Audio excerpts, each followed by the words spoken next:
Ooh, welcome back to another episode of the Get Back Coach presented by Apollo Media. Second episode of the new season. And Jay, we have a ton to talk about. Starting off with probably the biggest drama going on in college football, and it has nothing to do with things going on in a program or on the field. It has to do with the college football 27, the video game. JEA Sports betrayed the college football community. They put in microtransactions into the offline game modes, which were supposed to be sacred to the college football community. Jay, I know you've been in and out of like social media. Did you see any of this? I did. It was it just blew up, I think. Even Yeah. people that aren't on social media wanted to Mhm. talk about it because I have friends that still play the college football games. They were so excited about it coming back. And when this news came out, they were heated, let me tell you. Yeah. Because microtransactions are a crime against gaming in general. I feel like Yes. that's something that we have complained about for a long time, but to put them in offline game modes Mhm. is one of the wildest things I've ever seen in my life. And Jay, the worst part about it was they took away the sliders. So, for those of you who may not know, um, when college football came back, as many of you guys know, one of the biggest offline game modes is the dynasty. You create a coach, and the sickos like myself, and I know a lot of other people who have played the game throughout, at least 2 decades, loved creating a coach and then working your way through the ranks of college football. So you'll start off at a small school and then work your way probably to your favorite program at the end. And when the college football game came back, the normal progression to level up your guy was pretty slow. But you had sliders. You could put it to faster because hey, who cares? It's offline. It's not competitive. You're not using a coach online, so no one really cared. Well, what they did was they put the microtransactions in saying, "Hey, you want to go faster? Well, pay this price and we'll upgrade your guy." And then they took out the sliders, the fast and faster slider. And it was a very big bait and switch. And it wasn't talked about by EA. The developers apparently weren't too happy. And Jay, we started seeing partners of EA who are supposed to be promoting the game, like Bordeaux is Yeah, I think one. Bordeaux was the big one that I He's saw the big one. carrying the torch on Drew it. Drew NTE. I don't know what NTE stands for, but those two guys are paid by EA to promote their games, and they're like, "Yo, this is messed up. Like, you're ruining it." And then EA sends out a memo to them, and it was kind of patronizing, like, well, it's supposed to be challenging in Road to Glory. It's like, yeah, it's supposed to be challenging, but like, I only have 3 credits and I have to use 2 to keep my guy eligible. I can only use 1 to keep him healthy, and I can't use anything to level him up. Like, what do you want me to do here? Like, this is like terrible. Yeah. Like, it's not a challenge. It's not fair. And then I think 2 days later, they came to their senses and said microtransactions are gone. And apparently, the sliders will be back up this week. As of Monday night, they are not up yet, Jay. But I'm sure they will. But Jay, what this is like, again, not a political podcast, but uh this is like corporate greed, and this is how good things like are ruined. Yeah. And it's a trend. It's EA Sports is not the only one who does this. No. We've seen it with pretty much any game developer Yeah. nowadays. It's just a curse that we deal with. But good on the guys for kicking back, right? Like Bordeaux, Drew and T, those guys for Yeah. taking a stand, especially when they're getting paid by EA Yeah. Sports, right? Mhm. That can lose a paycheck. But the backlash was so swift and so sudden that Yeah. EA Sports turned around. Now they haven't got the sliders back yet, but I'm sure we'll be keeping an eye on that. And then I have to imagine if they don't get it fixed, there will be some Oh, bigger yeah. issues coming along. But no, I mean it's just frustrating. I think Mm. it's a problem across the board, and it's like I mean, we talk about gaming, but and other things too, right? Just Mhm. like the subscription models, like streaming was so great when it started, and now it's kind of become this thing where they charge you more and more to get the channels. And Yep. uh, I like I love seeing a win for the consumer Yeah. because it seems like there's 'Cause not very many of those we anymore. don't get many. No, we don't get many. Um, but yeah, if it's listen, I love the game. I'm playing it. I'm enjoying it. I don't think it's good as the last two, but I do like that they took those off. And listen, microtransactions unfortunately are a part of life, but like offline modes, like leave them alone. And Jay, one last point here because I forget who it was. Like you want kids to like play your college football game and love your game. Um, they're going to play on the easiest or like the second to easiest difficulty, right? Well, they're not getting any experience points for those two. So, like, they're not leveling up their guy at all. They're not like where to the point where it's like, hey, my imaginary kid, is on season two and his guy isn't leveled up at all because he's playing on easy difficulties. Yeah, Like, if it's offline, who let him cares? do whatever, like, let him do whatever you want. Like, but I like that. I hope they stay out of it. And listen, I had friends tell me, I had 2K friends tell me, hey, the microtransactions are gonna come for you. And I'm like, no, they would never. And they're like, yep, they're gonna come. And 3 years in. But I like that they walked it back. But yeah, so hopefully that's it of the video game drama. Yeah, we'll see what happens with that, but I am glad they walked it back. Yep. Uh, it's funny, right? Like everybody's looking for different ways to add an extra buck, and that also extends to the conferences, doesn't it, Jake? Yeah, it does because Jay, we have now entered a world where the Monster Energy Big 12 conference is now a legitimate sentence that people are going to be saying on Saturday broadcasts. Um, I thought this was a joke at first. I had to look a few times to make sure that, I am not getting parody accounted. Um, I still can't believe it's real. Like Jay, did you see this coming at all? Like I didn't. I mean, look, as the resident NASCAR guy here, I am used to series having title sponsors, right? Like for the longest time, it was the NASCAR Winston Cup Series. NASCAR now, the Cup Series doesn't have the title sponsor; it's just the Cup Series. But you still have like Mhm. the O'Reilly Auto Parts Series, which used to be the Xfinity Series, which used to be the Nationwide Series, which used to be the Busch Series. If we go all the way back in time, Yes. the NASCAR Craftsman Truck Series, right? The Arca Menard Series. So, I mean, this is weird. Like, it's weird to say the Monster Energy Big 12 conference. Mhm. Uh, but in the scheme of things, this isn't the sponsorship thing that I'm most irritated with, right? Like, I'm still calling Heinz Field Heinz Field.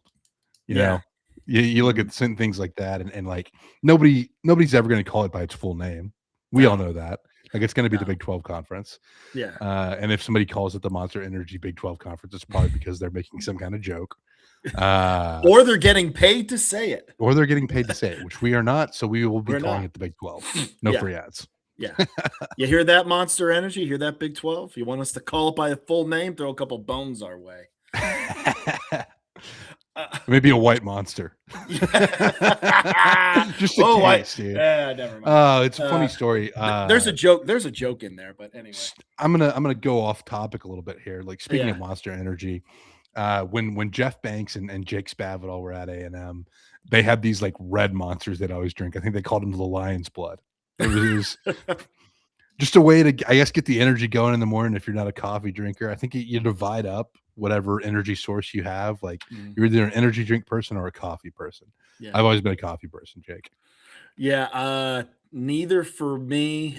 In college, to wake myself up to go to those early classes, I did like the Mountain Dew in the morning, or as I like to call it, trailer park frappuccino.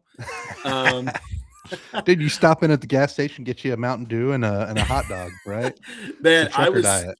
I was student teaching and I was having a Mountain Dew before I would student teach back in the day. I've gotten off of that. I'm strictly water There you go. for the mornings on. The one healthy thing I do. But the lion's blood, I like that. Lion's blood. I like it. That's insane. So I do have a serious question though. BYU's okay with this? Uh, we're not, qualified to get into the religious Y- So things, I did restrictions. do I some don't know digging. exactly. Okay. I did do some digging here because that was my first thought is BYU okay with this? So BYU walked back their no caffeine on campus thing because that was kind of a taboo thing for Mormons to drink anything with caffeine in it. And they now put soda on campus or some sort of caffeinated drinks on No, Dr. campus. Pepper is a big deal. Yes, Dr. Pepper, I think is a big deal there. So now I know energy drinks is like taking it to the extreme, but apparently they're okay with it. Yeah, As well, far as I saw, BYU will be supporting the patch. Um, and okay, I'm getting off topic here. You know what it reminds me of? That viral video of the the woman. lady that's Yeah. like talking about how monsters do not. I was thinking the same thing, dude. I'm right there with you. Bottoms up, Yep. and the devil laughs. That's what I was thinking about when the BY with this and BYU together. That's some Charlie from It's Always Sunny Yes. connecting the dots. Yeah, there. you see what that means? So yeah, Monster Energy Big 12. Okay, so Jay, this is not in our notes, so this is going to be right off the cuff. Oh boy. If you have another conference that would get into a partnership like this, who would it be and what would the partnership be? All right. It's hard to do it by conference because, like, if it was like, let's say the North Carolina schools, like I'm thinking Cheerwine is like their deal there. Mhm. The SEC though, I'm going to go with the SEC and Cookout. I think Cookout Yes. is a great partnership there. The Cookout SEC. Yeah, the Cookout SEC. I think you go up to the Big Ten. Like, what would you do? Because that's your neck of the woods, It's but it's so so tough. spread out too. It is because like I would think Midwest first. So my first thought was Culver's. Yeah, It would be like the Culver's Big Ten, but then you have Penn State, Maryland, and Rutgers in their own little area. and the California schools. Yeah, and then you have the California. So it's really tough. Same thing with the ACC. You have Boston College all the way down to Florida State. It's tough. Yeah, But I think the and the Cookout. California schools there too. Don't forget, it's the Yes, All Coast yeah. Conference. I think the Cookout SEC would probably be the best bet. Yeah, or Sunbelt. I mean, even with the Sunbelt, you get the The Cookout. Cookout Sun Belt, I The think is Cookout Sunbelt perfect. would be probably even better. Yes, the Cookout Sun Belt. Hell, hey, if you brought back the Big Eight, it could have been like Casey's. You could get Casey's. Casey's, the Great Plains, gas station chain Yeah. with the breakfast pizza, legendary stuff up there. I was thinking Whataburger. Well, I mean, Whataburger would be good for the Southwest Conference, right? Oh, the Southwest. Yes. Sorry, I said Yeah. Big Eight. I'm sorry. I meant Southwest. Southwest Conference. Yeah. That's the other. Oh, I know. I got In it. and Out Pac-12 would have been The In and good. Out Pac-12 would have been fantastic. So again, you have that expansion, right? Oh man, I was gonna think the Bucky's Sun Belt The because it's Buc-ee's in Big 12 would Virginia. have been It's good. Yeah. Hey, listen, the Bucky's Sun Belt works. It starts in Virginia. There's one in Virginia now, and it goes all the way down to Texas. Yeah.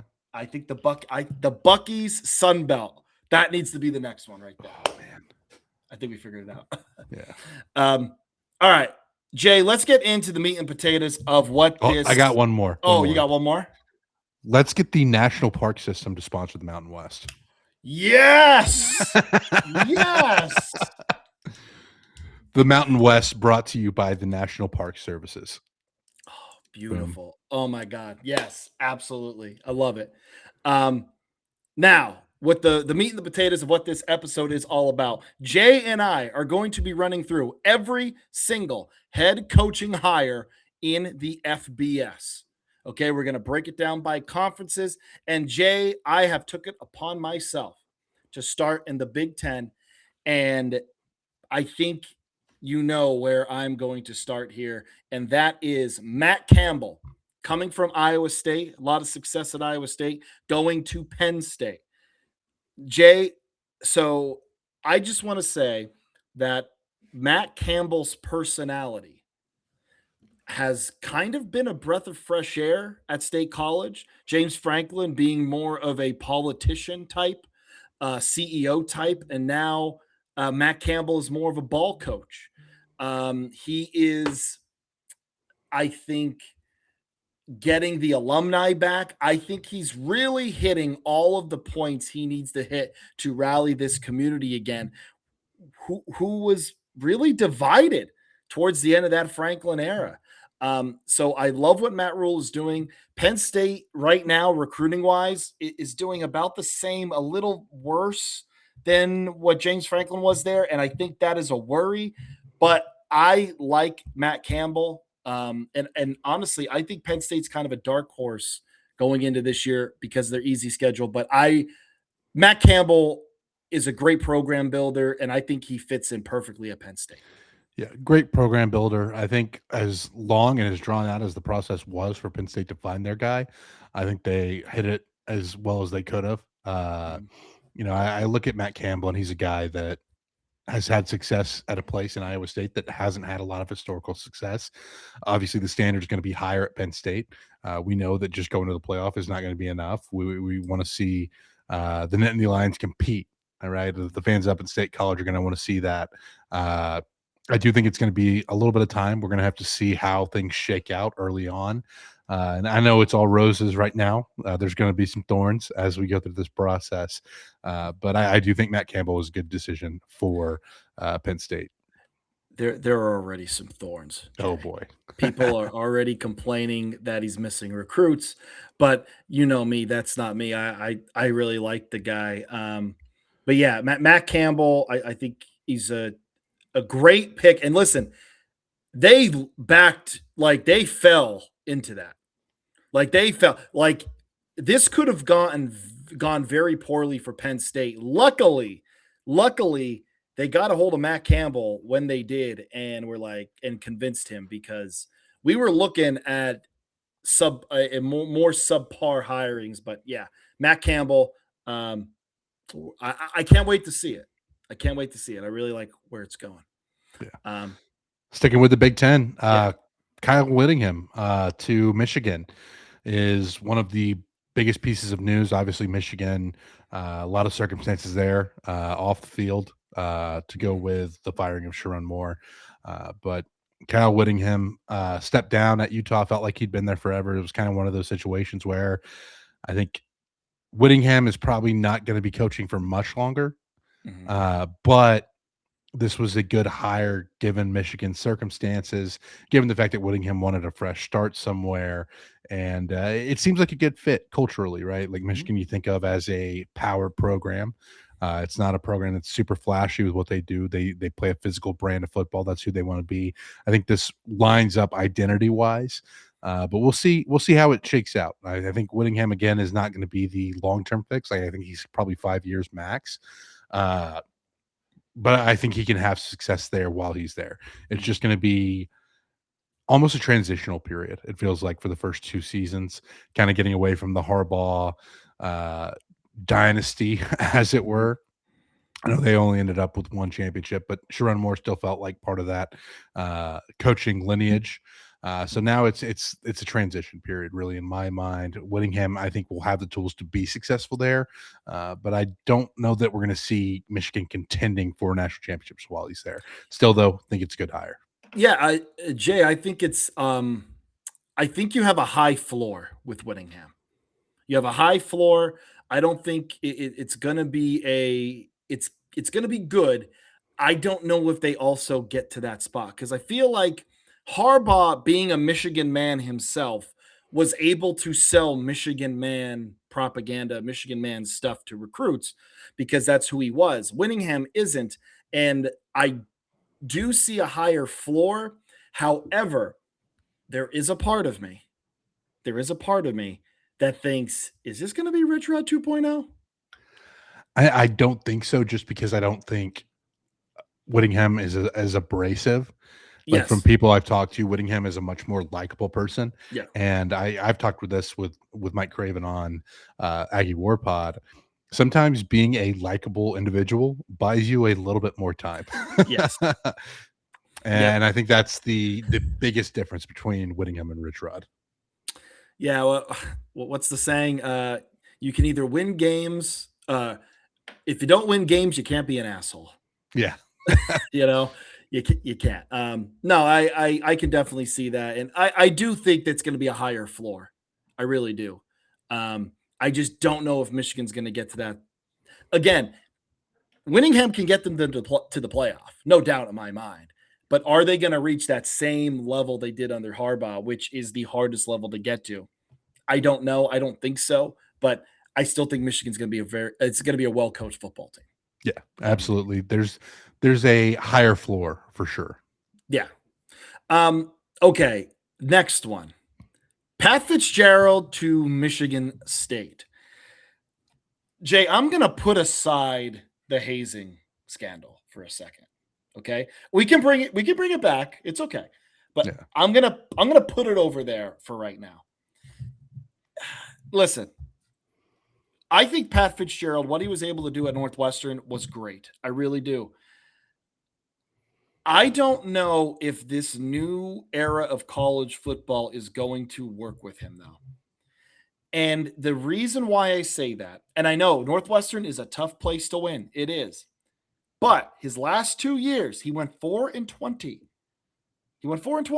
Now, Braun came in, and hey, they put up a little bit of a fight. I think they got 7 wins back-to-back years. So they were still able to win some games, but the end of the Fitz era, which also, again, we know donors and brass aren't the most morally they're not really a moral compass, Jay. And I feel like if that hazing thing came out and Fitzgerald was still winning, I feel like the university, the donors would have rallied around him a little more and been like, hey, I don't think this is true. Whereas they just threw him under the bus and said, oh, we're going to fire him for cause now. But cause, there it is. That's what we're looking for. Fire him. He doesn't get his buyout. Right. I know he's taken him for court for wrongful termination. I know a lot of people clear him of wrongdoing, but Jay, I know you have said this before. If he didn't know about it and about the hazing stuff, then that's a problem within itself. Yeah. So here's the thing with Fitzgerald.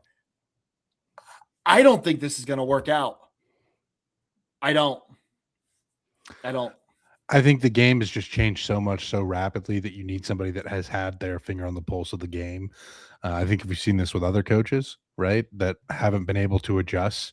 I think a guy like Dabo Swinney comes to mind, where Clemson has just taken an obvious step back. Where you look at a guy like Bill Belichick at North Carolina, and then there's a whole host of issues there too.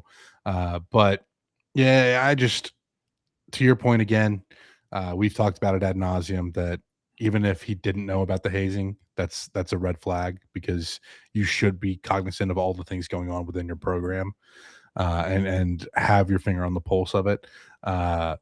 So I don't love that aspect at all. But I just feel like this is Michigan State trying to get back to some semblance of relevance. They've seen what Pat Fitzgerald was able to do in his best years at Northwestern, and two completely different places. Yeah, Northwestern State. My apologies to the great folks of Natchitoches, Louisiana, and in the in the Southland Conference. Very different from the Big Ten. Very different. But Pat Fitzgerald, I'm with you, Jake. I don't think this hire is going to work out long term. No, I don't. I mean, I think best case scenario, he gets them to like 8-4, 9-3, which I think they'd all be jumping for joy. Um, I just think that his philosophies and his coaching, and I think we saw it at the end of Northwestern. I think I don't know if he's built for it right now. Yeah, I don't, and also with you know Michigan State having their own set of problems. And listen, I know I don't really have a lot of room to talk when it comes to things like this. Um, but you just got over a scandal with Tucker, and yeah, now you get a guy who also had a little bit, but I don't know. I think best case scenario, 8-4, 9-3, maybe. yeah, But I don't see him getting there with Fitzgerald. I think this is a transition period. yeah, This is, hey, who can we find? Um, Jay, this next one, yeah. Bob Chesney to UCLA. I love this hire. It's a fantastic hire. Big I fan of love this it. one. Yeah. Uh, I think the only question would be James Madison had that run of success with Mhm. Scanetti, obviously, beforehand, and you worry if like he was able to just stand on that. But we've seen what he was able to build at Holy Cross, right? And that Mhm. was of his own making. So I love this hire. I think if you're UCLA fans, you should be excited about this hire. I think UCLA is also doing a good job in the recruiting. Mhm. There's some momentum there. Uh, but I again, that's a tough place to win because I think you're the second program in the city, right? Not Like you even have to, state in the yeah, in city. the city with USC across town. There's some Rose Bowl drama too, which Yeah. has added to it. But you look at this, and I think UCLA did an excellent job here. Really interested to see how this program is going to shake out with Chesney at the helm, because I think this is about the best hire they could have made. I love this hire. I was a big proponent for Penn State to go after Bob Chesney. Like Yeah, I really like this Bob Chesney hire. Listen, I have a friend whose brother works at Holy Cross, and they say everything good you read about Chesney, it's the truth. Like this guy was awesome in the coach's office. He's awesome in the building. He's a young guy. I love this hire. I gave this an A minus, Jay, and the reason why it's not an A is the same reason that you said is was he able to just kind of piggyback off of Signetti's success at James Madison? However, he did really well at Holy Cross too. I love this hire. I feel like there's new life in UCLA right now. They're like there, this is the yeah, new life. Almost, I don't want to say a sleeping giant, but it's a program I think that's just begging to be woken up a little bit. yeah. I feel like there hasn't really been hype around this program since like the Josh Rosen era, Mhm, when they didn't necessarily perform the best, but they at least had some expectations. mhm. I feel like Bob Chesney's at least going to get him back to that point where you can expect UCLA to have a pull. Yeah. Um, all right. Well, Jay, let's get into the SEC. Let's get into the SEC. And we're going to start off with Alex Golish going to Auburn. Um, Listen, Alex Golish, he did a good job at USF, had a great 9-3 campaign, their best year in almost a decade. Um, I don't, Jay, why do I have a bad feeling about this? See, and I disagree with you on this. You I do? think this is a great hire. I look Okay. at what Alex Golish did when he first got to South Florida. Mhm. This was a program that hadn't won against an FBS opponent. They were Uh, bad when he like was they there. were in Yeah. a terrible way. Yeah, they were. And he was able to rebuild that quickly, get them to a bowl game his first year, right? Like you're to 6-6, and then you have the 9-3 campaign last year. Uh, I think this is a good hire, and I Mhm. think it's going to make like again the SEC is just so tough. It may not go well, and that's with any power conference. Mhm. Uh, but I think this was a good hire for Auburn. I think you get away from a guy that they hired just because he beat Alabama a couple Yeah. times in the past. Like the only reason I think that hire was made in Hugh Freeze. And you look at Alex Golish, and he's younger, right? He has some great experience. Obviously, did a good job with South Florida. I think this is a good hire. Yeah, I mean, I think on the grading scale, I gave it a C plus, but I don't know. I feel like this is Billy Napier all over again, but with Auburn. The good news is though they have the Byron Brown's coming, Yeah. which I think is going to really help them. I do not know. This is a flip a coin. I have a bad feeling about it, but like I can't really justify it. Yeah. I I can't really justify it. I think I just remember some of those South Florida games and thinking like they should be winning this game by more, Yeah. or like they're letting this team hang, and you can't do that in the SEC. So I don't know. I think that's where it stems from, but I it's good on paper. It's good on paper. I just I don't know. I have a bad feeling about it. We'll see. I mean, only time will Yeah, tell, and we have been wrong about coaches. We've been right about coaches. yeah, But moving on, John Sumrall to Florida. yeah. Obviously, John Sumrall was at Tulane, uh, has been at Troy before that, did well at both programs. Great coach. I think this is another great hire. Uh, he's a guy that, yes, you didn't see him very long at Tulane after Willie Fritz had built that program up, but he has that history with Troy of turning a program around that had fallen off after Neil Brown left. It's just going to be interesting to see how this shakes out because again, like Florida, I feel like is just a place that's so hard to get comfortable. Mm. I feel like they've just been churning through coaches since the Urban Meyer years. Just really hard for anybody to stay on.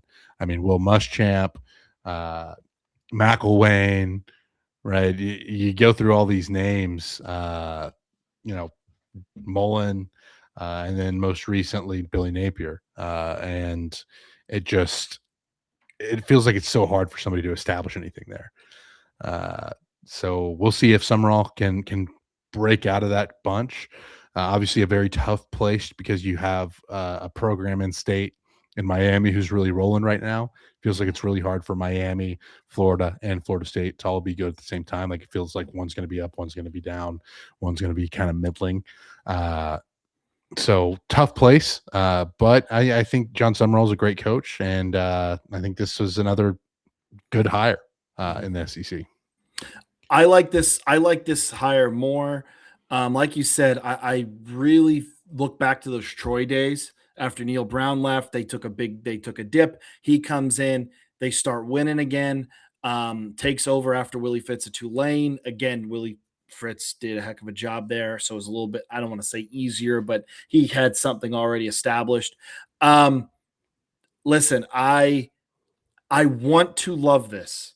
I think it's a good hire. But again, we all loved the Billy Napier hire. And Florida, like you said, it's a different animal. There's high expectations. You have to recruit against two major power programs in your in your state. Um, I do think this is going to at least get Florida back to playoff contending.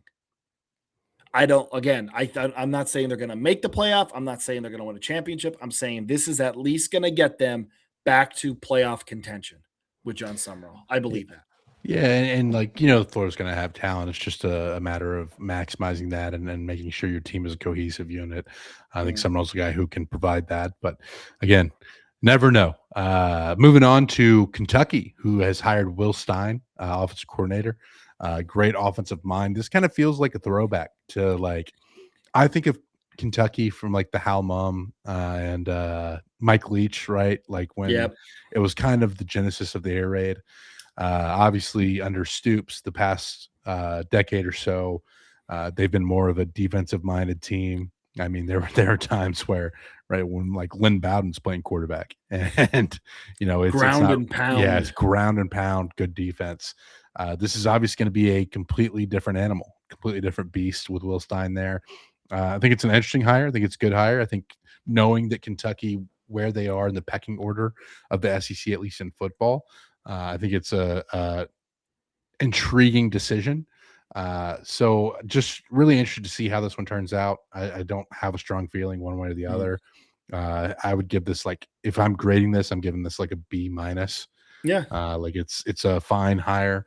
I think Will Stein is a guy that you can be excited about, but it's going to be a transition to get from the offense of the past to what Will Stein will want to do there in Lexington. Yeah. I think Kentucky fans can, like you said, they can be excited. I think it fits well with the, again, like you said, that old Kentucky identity, back to the 90s, Like Jay. Yeah. 97 to 2000. 97 to 2000. Yeah. Um, and again, it's not a it's a former coordinator, a guy who was at Oregon. Will Stein made a name for himself there. And listen, you're taking a chance, but you're Kentucky. You can take a chance. And I think this is at least going to be fun. And, it's again breathing new life into a program that I think desperately needed a change. Mark Stoops did good things, but, it was time. It Yeah. was time for a change. And I think Will Stein is a good fit there. Again, we don't know if this one's going to work out. Will Stein hasn't been a head coach before, but it's going to be interesting watching it. Yeah, and like you said, I mean, Kentucky can afford to take these chances knowing that they haven't really been to that upper rung of the SEC. Maybe Will Stein can make that change. We'll see. Yep. Moving over to Arkansas, who has hired Ryan Silverfield, longtime Memphis coach. My biggest gripe with Ryan Silverfield is it felt like every year we talked about Memphis as a potential playoff buster and Mhm. uh, you know, American berth for the playoff team. And it felt like they just never got over that hump. And Yeah. like I don't want to say that Ryan Silverfield is not a good coach because I think, winning at any level is impressive. But I worry about him not being able to get that over that hump and seeing if he's able to do that at Arkansas, who has just not found sustained success at all. Uh, Yeah. Like, yeah, no, I'm just kind of echoing what you said.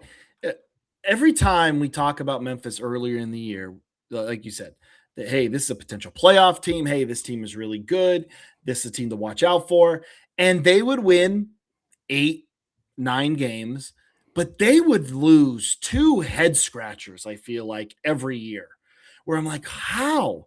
Like again, I know people listening are like, hey, he was at Memphis, 8-4, 9-3. Yeah, but it seemed like his teams were way like were more talented than the majority of the teams in the American, and they just never got over that hump, especially when Tulane and Willie Fritz and John Summerall were there. yeah. Like, you know what I'm saying? Like, I don't know. I just feel like they never, like you said, they never got over that hump. And Arkansas is towards the bottom of the SEC. Okay, what are you going to do when your team isn't more talented than everyone else? What are you going to do when you're not on par with those other schools? And unfortunately, I don't think this is going to work out at all. No, I'm with you on that one, Jake. I just think no, again, no shade to Ryan Silverfield. It's just No, you yeah. haven't gotten over that hump, and I don't see you doing it at a place like Arkansas, who is not going to have the talent that some of the other schools in the SEC have. Moving on to probably the biggest flash hire of the SEC coaching cycle. Of course, that's Lane Kiffin leaving Ole Miss for LSU. That game later this season at night in Oxford is going to be must-watch television. Oh, yeah. But I mean, you knew Lane was getting out of Oxford eventually. Yep. He gets down to Baton Rouge. LSU, they're going to have a ton of talent. The offense is going to be fun with Lane Kiffin at the helm. Coach O is back in the fold, which is wild to think about. But Lane Kiffin is the most effective heel in the sport. Mhm. So there's always going to be some other stories, I guess we should say, Yeah. floating around with him involved. You have to think that there's probably going to be some distractions. I think Ole Miss never really reached their full potential. Like I think Lane Kiffin did a fantastic job there. I don't want to discount that, but Lane Kiffin, I think, had the talent to make deep playoff runs, and they never did. I think they'll be in the playoff contention consistently while he's the coach there. I just worry that you're going to have some collapses in games at Yep. times that lead to some disdain, and I don't think LSU fans are going to put up with it necessarily. And I think that's going to lead to some interesting fracas behind the scenes at times. But it's going to be must-watch television the whole way. So this is He going to needs be fun to see how Yeah. it turns out. Uh, I don't know, like, the ceiling is a national championship, we know that. Yes. Uh, because Coach O has won a national championship there, and love Coach O. I think he's a great character, but nobody's gonna call him one of the best coaches of all time. No. Just the pure talent that you have there at LSU means that expectations are higher. So can't wait to watch this one unfold because I think it's going to be exciting, good or bad. I think it's a fine hire. Just don't know how long it'll last. Jay, it is the match made in hell. You have those crazy LSU fans, those boosters with the biggest heel right now in college football, Lane Kiffin, who embraces being that heel. And Jay, again, like you said, there have been times Kiffin had teams that were recruiting very high level. And it's like, okay, this is the year. And he lost to Kentucky. Oh, he lost to someone else. Like, I feel like there were years where he should have been in it and he never, like, it just never panned out. Um, so I don't know. I don't think this is going to work. However, like you said, Coach O was able, because of recruiting, they were just able to out talent everybody and then go to the national title. Can Kiffin do that? Absolutely. You're in Louisiana. Every kid in Louisiana dreams of playing for LSU. More so, Jay, probably than any other state. Like kids in Ohio, yeah, some might want to be a Cincinnati Bengal or, believe it or not, a Cleveland Brown or what are other Ohio teams? Cincinnati, Cleveland. I'm missing one. That would be Cincinnati, Cleveland. Is there no other Ohio team? No, no, I maybe can't think not. of any other. Maybe not. Yeah. Okay, or maybe a Pittsburgh Steeler if they're on the East side. Yeah. eastern part of Ohio. That I'm sorry, the majority of kids in Louisiana don't dream of playing for the Saints. They dream playing for LSU. And it's recruiting built in right there. And you have Coach O coming back to help with recruiting. Did you see him talking to the recruits walking out of the tunnel? Yeah.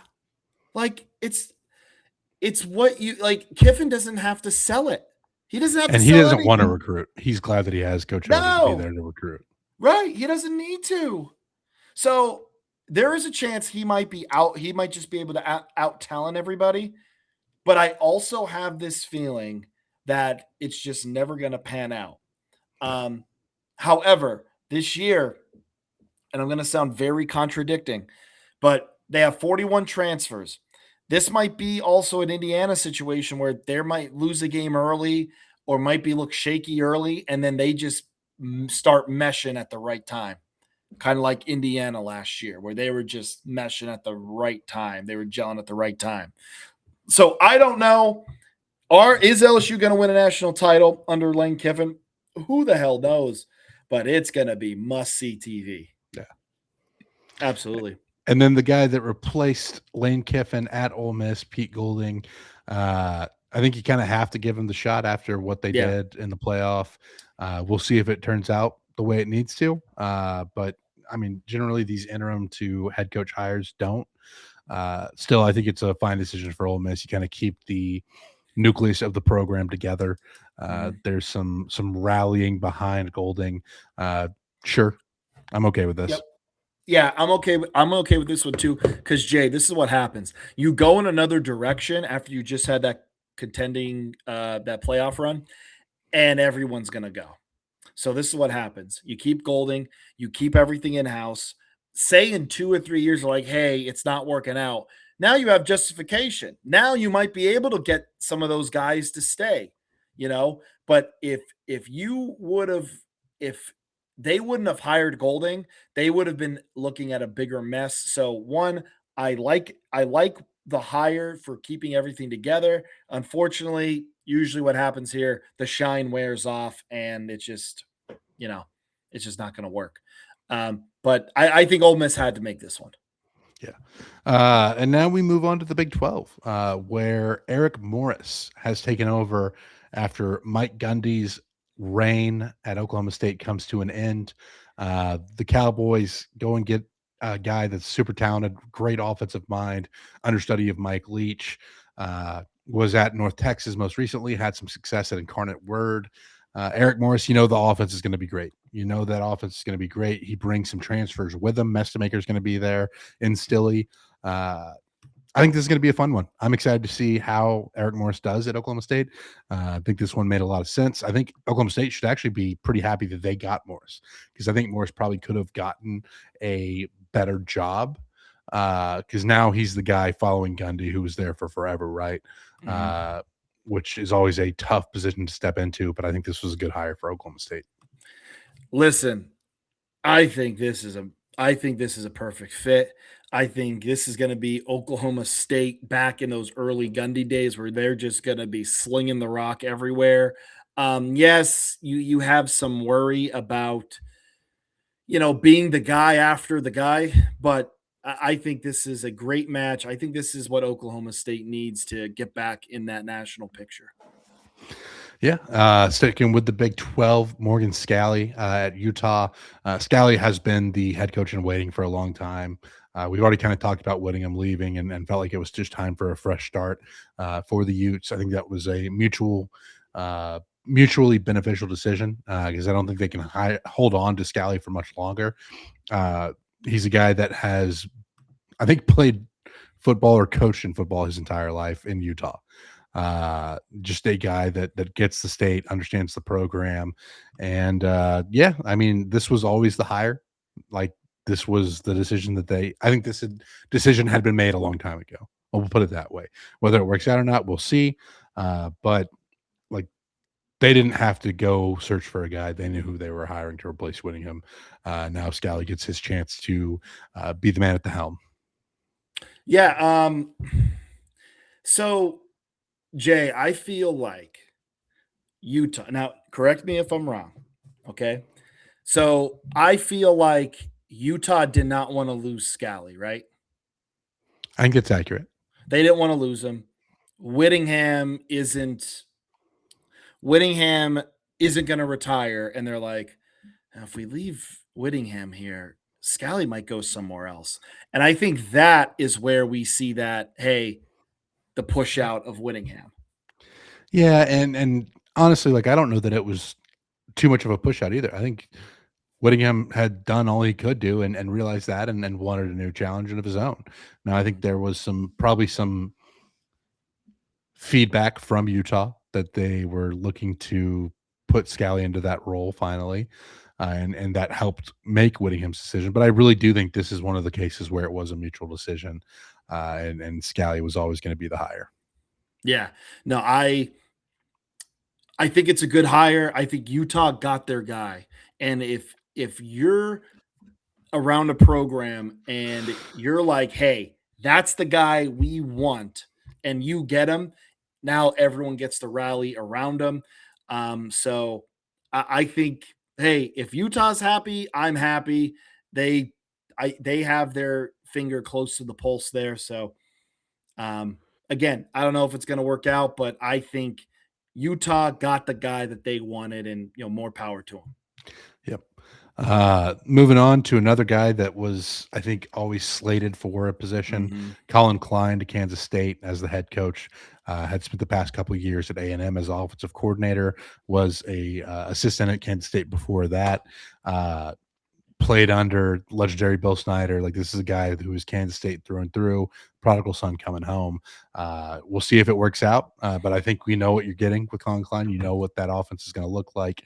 Going to get that pin pull action going. He's bringing some good coaches with him from A&M. I think this is a good hire. Again, Great. we don't know how the prodigal son's going to work out. Sometimes it doesn't. Looking at Scott Frost at Nebraska, but I think this was a good decision by the folks in the Little Apple in Manhattan. I think this is perfect. I also think it's going to work. Again, at Kansas State, you don't really have to compete for national titles. You just got to win a bunch of games and compete for the Big 12. And man, Colin Klein can do that.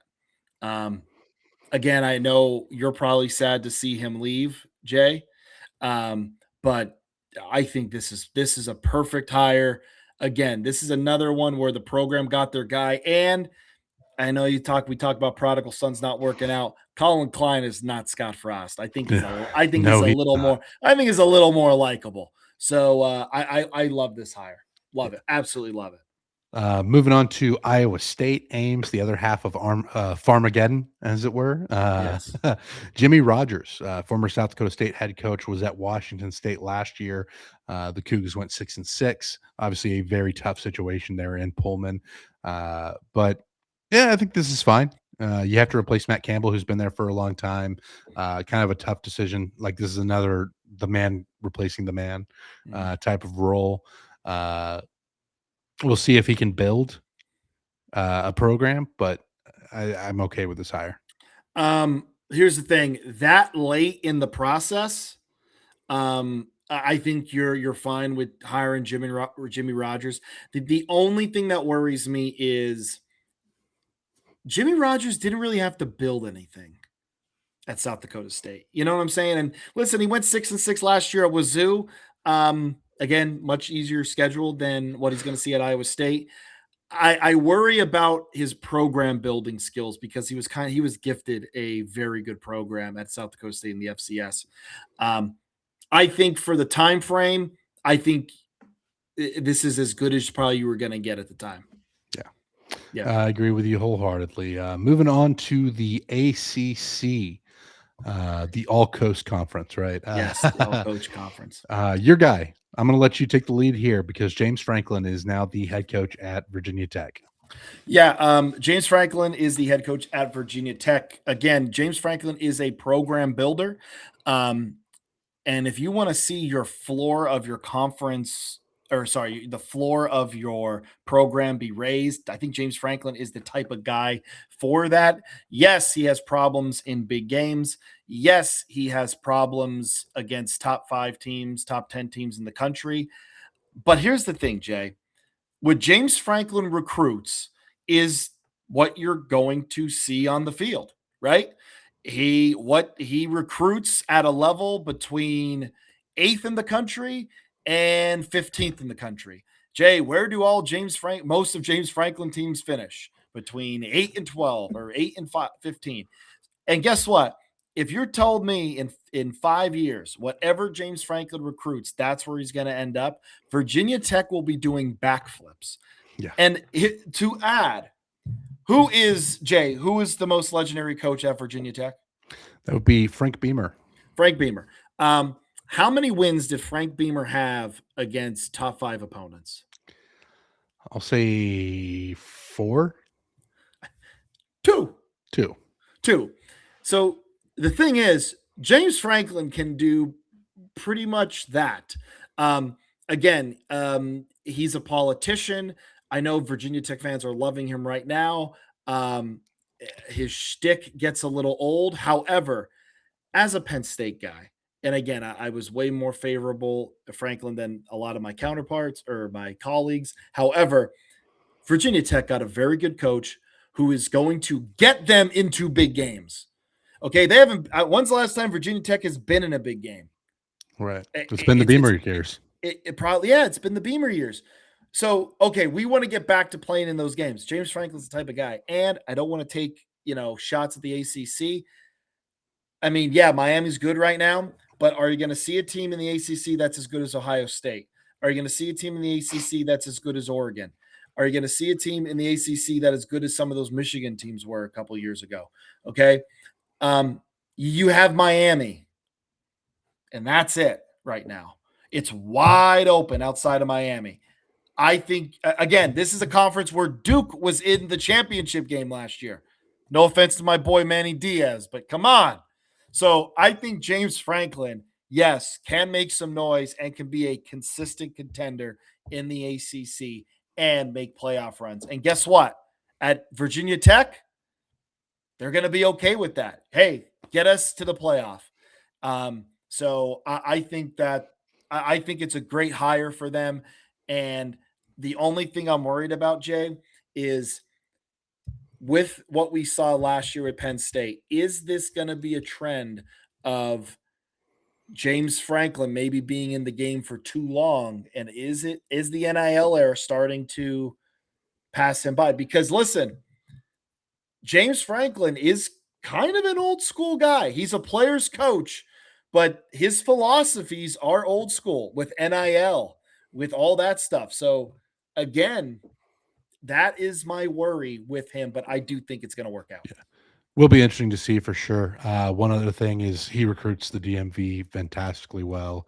Really important there at Virginia Tech. He'll look to keep that up, but I think this is a good hire. Moving on to the other coast of the All Coast Conference, in Cal, Tosh Cal. Lapoy, a Cal grad, is taking the role there at Berkeley. I think it's a good one. I like this is a guy who has been around a lot of programs, always recruited well. He's been under Saban. Like this is a good hire. We'll see. I feel like Wilcox was there for forever at Dude, Cal. do you know how many Long times after I we was thought, yeah, how many times we're like, Wilcox is still there on the hot seat? yeah, um I like it because it's a Cal alumni who's going to sell Cal, who is going to try and build that program, who cares about the program. Former Saban disciple, which I think helps. The only thing I'm going to worry about is Cal's offense. You know, are they going to get someone in there to run that offense? Yeah, I don't know. Maybe bring Marshawn Lynch to recruit. You know how like LSU's using O, but I think this is a good move for Cal. Again, new era. I think they needed it. yeah. Of course, Cal's rival also with a new hire, Tavita Pritchard at Stanford. Listen, I have nothing, Jake. I have nothing here. I Nothing. think this is okay. I mean, Stanford has been lost in the woods for a while now. I don't know that this is going to fix it, but I don't know enough to say that it's definitely not going to work. So we'll see what happens. No clue. I know this is an Andrew Luck hire. Like this is a guy Andrew Luck like really went to bat for. I mean, he's a pretty smart guy. I don't know how much he knows about the college game. Um, Usually, I like when NFL assistants take coaching jobs in college, but he only coached in the NFL for 3 years, and he's really kind of bounced around. I feel like so. I don't know. I have no clue, Jay. No clue. I can't even make a prediction on this. Yeah. Andrew Luck liked him. A hire was made. Yeah. Andrew Luck liked him. That's all I know. Moving on from the group of 4 teams, we're getting into the American now. Brian Hartline, a longtime Ohio State assistant, is the hire at South Florida. He's going to recruit well. We'll see what happens after that. Yeah. Yeah, I think recruiting is going to stay on point for for South Florida. The thing is, and my doubt is with Hartline, what's he going to do when he doesn't have the most talented guys in the room? Yeah. What's he going to do when he doesn't have the most talented people? And listen, at South Florida, he might in that conference. But that is my worry with Brian Hartline, because at Ohio State, he had all the best dudes in the country. Look at those receivers. But who got him there? So that's another thing to look at as well there. South Florida is going to recruit well, no doubt about it. Yeah. Yeah, they're going to recruit well. And again, it's an area where a lot of guys can kind of slip through the cracks just because you have so much talent in Florida. They're in a better spot than they were 3 years ago, right? When Golish got there. Yeah. So you had that to kind of build off of a little bit, but it's a wait and see approach there. One hire that I did not like in the cycle, Will Hall to Tulane. Will Hall did not have success at Southern Miss, really struggled there. And I realized that Southern Miss was a mess, but just don't love this hire. I think this one's one that I just wasn't impressed with in this cycle. No, I think they made the hire because he was both under Fritz and Summerall. And they're like, because he was under them both, he'll be fine. I don't love it. I do not like it. I do not like it. The only thing, Jay, was Will Hall on their staff last year? I'm not 100% sure. Yeah. I'm going to look that up because that is the only logical thing. He was the pass. I don't like this. So he was only on staff last year as the passing game coordinator. I don't. I know he's there for a year, but Jay, are those guys really going to be that loyal to him for a We'll see. year? That's an interesting one. But that's what I'm saying. Like, like this isn't Pete Golding. I don't know. I do not love this. I No. don't love it. Again, Southern Miss was a mess. It went 14-30 there, but again, that's really more them than him. But yeah, I'm not a fan. Not a fan. So speaking of Southern Miss, Charles Huff, who was at Southern Miss, goes to Memphis with 7-5 and is only there at South. Was at Marshall before that, had success there. He's jumped around a little bit, which you have to wonder about if you're a Memphis fan, and knowing that Memphis has been historically a stepping stone job. Guys like Fuente and Norvell moving on quickly from there. But we know he's a good coach, so we'll see what happens. I think this is a good hire. I just don't know that Huff's going to be there for long. Short term, you love it. As a Memphis fan, you're like, "Oh, I like this guy." And listen, that's follower of the program, Charles Huff, by the way. Yeah. Listen, I love Charles Huff. I think the biggest knock against Charles Huff is what everybody does in this industry, and that is he is climbing that ladder. So if you're a Memphis fan, it's like, if you're going to do good, also know he's probably not going to stick around long. But that means you're going to do well. So I do love the hire in the short term. I think this is the hire Memphis needed. Jay, can I say something controversial? You got it. I think Charles Huff is a better coach than Silverfield. I like that. I like that better than I like the Charles Huff. Yeah, I like Charles Huff better than Silverfield. I think Memphis got a better coach right now. Listen, I don't disagree with you. I think that we've seen him do more with less, right? Marshall wasn't necessarily the most talented roster in the Sun Belt, and he had success there. You think he's going to have more talent relative to the roster at Memphis. So I don't disagree with you. Yeah, love it. Jay, next up. Yeah, so we're going to stick with the American, go to Alex Mortensen to UAB. So just to set the stage here, anybody who has listened to our podcast knows that we were not fans of the Trent Dilfer hire there in Birmingham. Had a lot of scratching heads. This is a hire that is designed to get you a little more stability, designed to get you back in good graces with your donors. I don't think Mortensen's going to do much at UAB compared to like the Bill Clark years where we saw a lot of success for this program. But he's going to be better than Dilfer. So the bar is on the floor compared to that. I think it's fine. I don't think this is going to be a long-term solution, but I think he's going to be better than Dilfer. And if you're a UAB fan, that's probably a silver lining for you. Yeah, I know why they did it. It's damage control. You know, it's trying to keep people together here. Jay, I do have a question.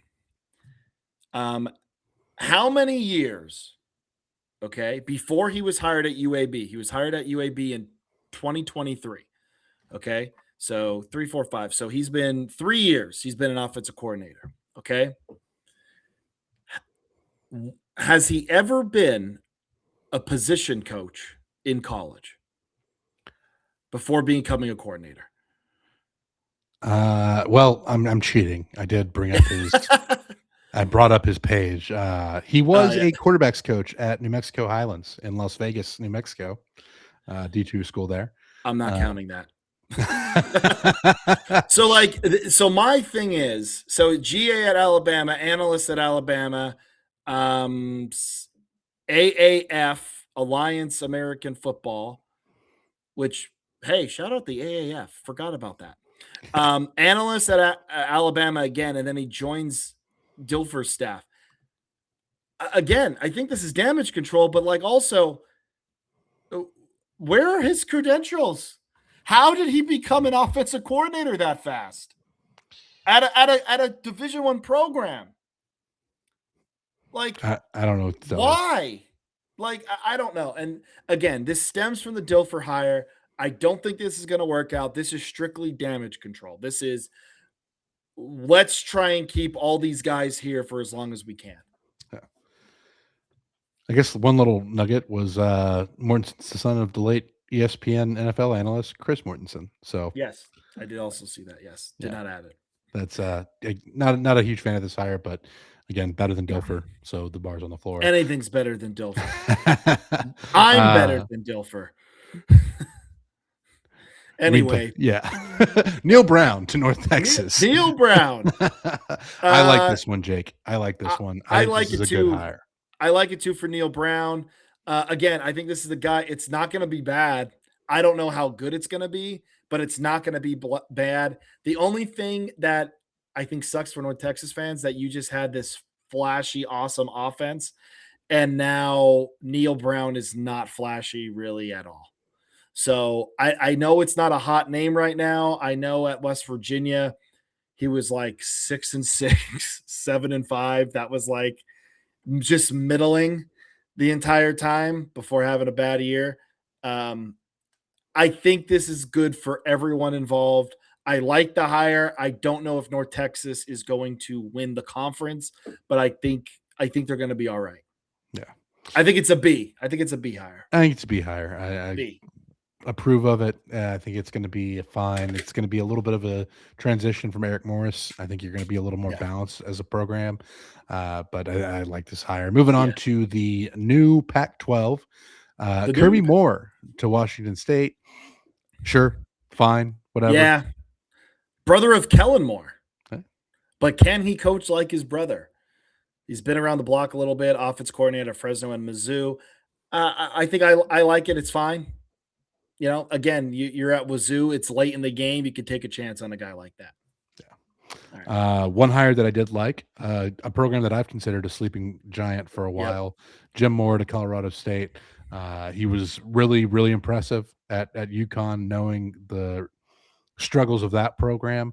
I think he's a guy that can move Colorado State forward. I think they're going to be taking a leap here with Mora. I actually really like them to be more competitive in the Pac-12 this year. So I like this hire quite a bit, Jake. I love it. Love it. I think this might be one of the best hires in the entire country. Jay, you've said it. We've been talking about Colorado State being a sleeping giant for how long? Listen, Moore did great in the beginning at UCLA. Back-to-back 9-win years at UConn, at a place that's very hard to win. He has some NFL ties, which obviously is going to help. I think this is an absolute home run hire. I love it, and I think this is huge for Colorado State. Love this hire. Absolutely love it.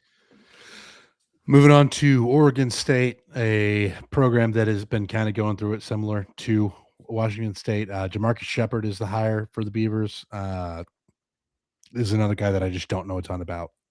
Nothing. I know nothing. I coached at Bama, Purdue, and Western Kentucky. I think he's a good offensive coach, but I think this is one that is kind of came out of nowhere. So I don't know. I hope he can prove us wrong, or I hope he can prove that he can be that guy, because Oregon State's a fun program to root for. Yeah, I agree with you there. Going to the Mountain West with Northern Illinois. Again, this is a weird one because I just can't get over the fact that Northern Illinois is in the Mountain West now. Thomas Hammock leaves. Rob Harley is the hire there. And Jake, again, I don't really have much to add here. Nothing. Yeah, this is one where it's the interim. You have to do what you have to do. But also, we got to notice that we got coaches jumping ship really early to the NFL just because of how crazy it's been, in college. So, yeah. All right. And we're heading back east. We get to the Sun Belt. Billy Napier is back in the Sun Belt. He's at James Madison after the Florida uh, job did not go the way he wanted it to. Did not. Just kind of never really did what you expected. They had some good wins while he was there, but just not a complete team. I think he's a better fit for this role. I think he'll do well at James Madison. Still think you have some pieces in place there. Uh, and I think this is a fine hire. I don't know how long Billy Napier is going to be there, but I actually think this is going to be successful. I think this is just a better spot for him. He's not a Power Five coach, but I think he can be solid there Mm. in the Sun Belt. I think this definitely can work. Again, James Madison's in a great place, but again, it's that Dr. Jekyll, Mr. Hyde. Are we getting ULL Billy Napier or are we getting Florida Billy Napier? Because here's the caveat, Jay. James Madison has these high expectations now. If going 8-4 and 9-3 probably isn't going to satisfy those James Madison people. They want to win the Sun Belt. They want to be in the top 20. And if he's not going to deliver that, he's probably going to be packing. So, past teams, they really didn't do him any favors because he's going into a place with some high expectations now. Yeah, definitely going to be some expectations there. Sticking with the Sun Belt, now you go to Blake Anderson to Southern Miss, replacing Charles Huff. There's some baggage here, Jake. Okay, so let's just talk about the coaching. Just as a coach, I like it. He's done some good jobs at other places. Here's the problem. And Jay, I did some digging on this because he was also involved in a hazing thing where a student athlete of his was a whistleblower for some Title IX stuff that he saw going on. And Anderson made him apologize to the team. And then he got some hazing from other players, and Anderson knew about it. Anderson, it's like he knew that, hey, I'm gonna make this guy apologize, and then it's like his life's gonna be miserable. Totally negligent. Again, this is he knew. Now I know he's also fighting a wrongful termination. However, I think he's going to lose. I don't see how it could be wrongful termination, but I don't, because it was a whistleblower. And then after that, he made the kid apologize to the team, and then he was hazed. And he set the kid up. So I do not know how he can still be coaching here. Again, just coaching, it's fine, but man, I don't think the baggage is good. And also Southern Miss, you just got over the Brett Favre thing. Can you make better decisions? No, they can't. No, they can't. They can't. Ryan Beard takes over at Coastal Carolina after being the coach at Missouri State. Sure. This was strange. This was a strange one because he went 19-16 at Missouri State. I don't know. I feel like Coastal's been at a decent place where they could have gotten someone better. I don't know. I don't disagree with you, but I mean, this is the choice they made, so we'll see if it works out. Yeah, I don't like it. Don't like it. I thought Coastal could have done better. Jay, let's go to the MAC. Return to the MAC. Mike Jacobs to Toledo. I think, Jay, this is the most underrated coaching hire, or very under the radar, and I think underrated. Won a lot at the D2 level. He did a really good job at Mercer. Okay. Jay, I think this can work. I like this hire. And listen, I know Toledo has expectations that come with it, but I really like this hire with Mike Jacobs. Yeah, this is not one that I knew a ton about, but definitely interested to see how it shakes out there. Jason Candle had a lot of success there at Toledo, so big shoes to fill. But I think this is going to be one worth watching. Moving on to Kent State, Mark Carney, tough place to win. So we'll see. This is a program that is also a mess. He went 4-4 at the end of the year, though. Yeah. So I mean, all right, give it a try, right? Like, hey, let's keep guys here. Let's give it a try. It's one of the worst programs in the country. If he even wins 5 games, they'll be happy. Yeah, this is another one where the bar's on the floor for the program just because Yeah. of what they've done in the How past. bad they've been. Interesting. Ohio, a place that has just, I felt like, churned through coaches recently. Yeah. John Hauser is the new head man for the Bobcats. The crazy thing is, this is still a program that is finding success in the Mhm. midst of all this turnover. Yeah. So I think, he did a good job as the interim, and now he gets the nod. Mhm. And this is a program that seems to be near the top of the MAC every year. So Yeah. sure, I mean, keep the momentum rolling. Yeah. Where did Brian Smith go, by the way? Uh, did they have to let him go? Did he have a little scandal? Oh, yes, he did. Yes. He was texting people that he shouldn't have been. Or he was calling. Hang on. And was he the one that also had the alcohol in the office? Yes, the alcohol in the office. Yes, yes, yes. That's what it was. It was the alcohol in the office.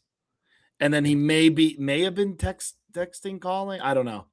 But yes, the alcohol in the office was definitely the big one, though. Okay. Yeah, I think it's fine. He did well at the end of the year. I think this is a good move by the Bobcats. And listen, like you said, they've been having turnarounds of coaches. They just keep winning. So Yeah. they're doing pretty well. Conference USA, Jay. Casey Woods to Missouri State. He was under Bill Clark and Eli Drinkowitz. I think that's two guys, vastly different guys.